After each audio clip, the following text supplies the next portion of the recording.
Unë pëndolem mi u folë edhe një herë më shumë për respektin që kam për ju edhe për punën që po e bëni, se so që kam diçka trej për t'ju thënë, sepse ne kishim një takim i cili e kam thonë edhe ma herët, jo që ishte vetëm i mirëseardhur, por ka qenë edhe i propozuar qyshjavën e kaluar nga Partia Demokratike e Kosovës, duke besu që presidentja vendit si e vetmi institucion me mandat legjitim duhet të angazhohet dhe të marrë një rol në këtë përpjekje tonën për ta zhblloku situatën në cilën jemi për shkak të insistimit të lëvizjes vetëvendosje që ka dalë partia e parë dhe cila insiston që ta mbajë në mënyrë imponuese kandidatën Zonën Axhiu, e cila as si ka marrë shumicën e votave deputetëve as mund t'i merë në të ardhmen.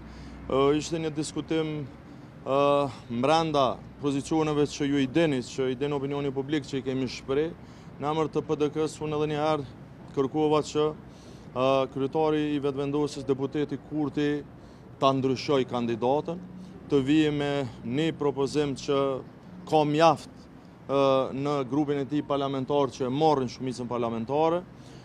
Një gjë e tillë nuk pres që do të ndodhë, andaj fatkeqësisht jemi në situatën pothuajse të njëjtë cilën jemi, por megjithatë duhet ta shohim këtë takim si një hap para, një përpjekje shtesë edhe nga ana e involvimit presidentës në këtë temë për të gjetur një rrugë zgjidhje.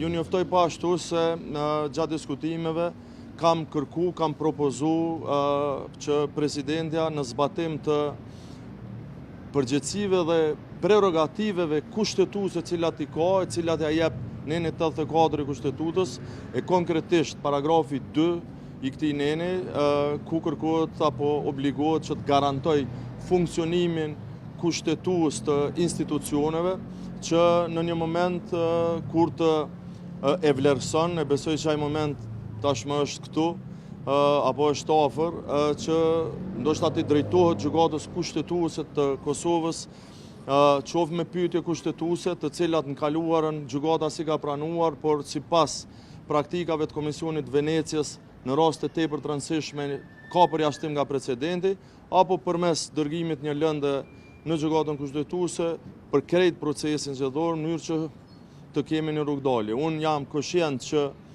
ne ma shumë se sa problem juridik, ne kemi problem politik. Kjo krizë nuk është krizë procedurale, është krizë politike dhe do duhet kishte një zgjidhje politike, por nëse kjo çështje imponuese autoritare e lëvizjeve vetëvendosje vazhdon pa e pas shumicën parlamentare, atëherë ne e kemi për obligim para qytetarëve që na kanë zgjedhur që të bëjmë çmos për të gjetur një zgjidhje. Urdhënoni nëse keni pyetje.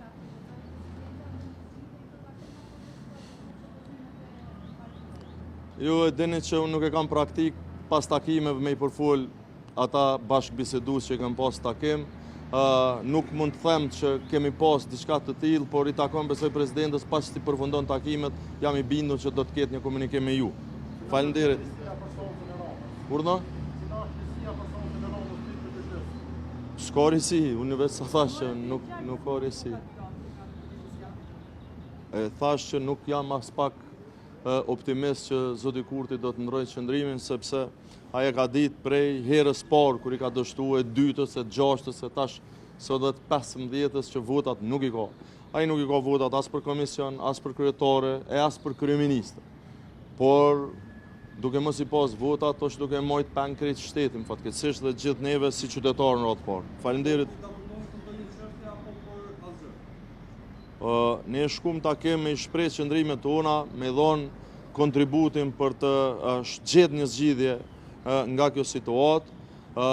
Nuk besoj që ka dalë tymi bardhë, siç po shihet, nuk po di apo shene që ka tym në ikon. Faleminderit shumë.